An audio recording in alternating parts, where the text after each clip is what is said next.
ইতিমধ্যে উল্লেখ কৰিছে অসমত এইবাৰ 90খনতকৈ বেছি আসন জয়লাভ কৰিম আৰু আমাৰ আগতে কেতিয়াও নোহোৱা আসন আমি জয়লাভ কৰিম।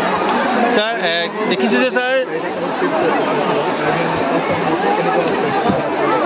তুলিৰাম ৰংহাঙে ৰংথাঙত প্ৰতিদ্বন্দ্বিতা কৰিছে, তাত মই নাযাওঁ।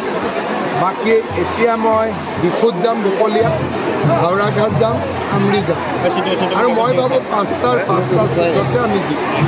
যিটো 4টাকৈ ষ্টক আপুনি মুঠিলে এই নিদিয়া সিদ্ধান্তটোৰ মতে কি দিশত গুৰুত্ব দিছে? আমি অকণমান নতুন মুখ আৰু যাক টিকট দিয়া নাই তেওঁলোকে কাউন্সিলতো চেষ্টা কৰিব পাৰিব। তেনেকুৱা কথা নাই যে আমি বাহিৰত উলিয়াই দিছোঁ। আৰু ডক্টৰ নুমল মমিনকো আমি ৰাজ্যিক পৰ্যায়ত ভাল জেগা দিম। কোৰ্টত অলৰেডি কেছ আছে, আমিতো আজিলৈকে বেইলে হ'ব দিয়া নাই। সেইটো কাৰণে ৰাইজে আমাক ভাল পাই আছে। চেণ্ট্ৰেল গুৱাহাটীত বিজয় গুপ্তাক টিকেট দিয়াৰ কাৰণে যুৱ প্ৰজন্মৰ অলপ সুবিধা হোৱা দেখা গৈছে। দুনিয়াৰ কংগ্ৰেছে মিয়াবিলাকক টিকট দিছে।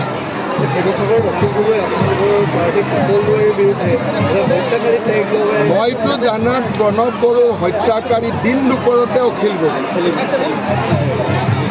এইটোতো চবেই জানে। গুৱাহাটীৰ মাজমজিয়াত একেবাৰে মাজমজিয়াত কেৰাচিন তেল ঢালি প্ৰণৱ বড়োক অখিল গগৈ মাৰিছে।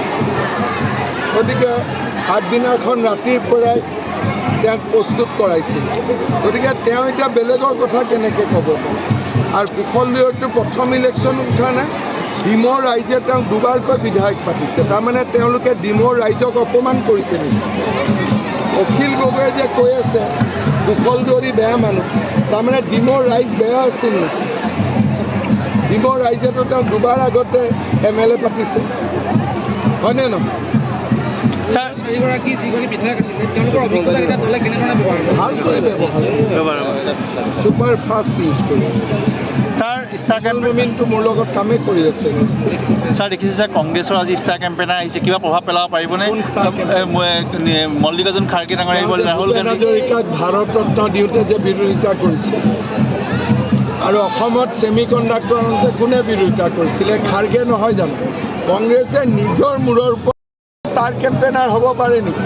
সিহঁতে নিজৰ মূৰৰ ওপৰত নিজেই মাৰে, আমি মাৰিব নালাগে। হ'ব, ধন্যবাদ।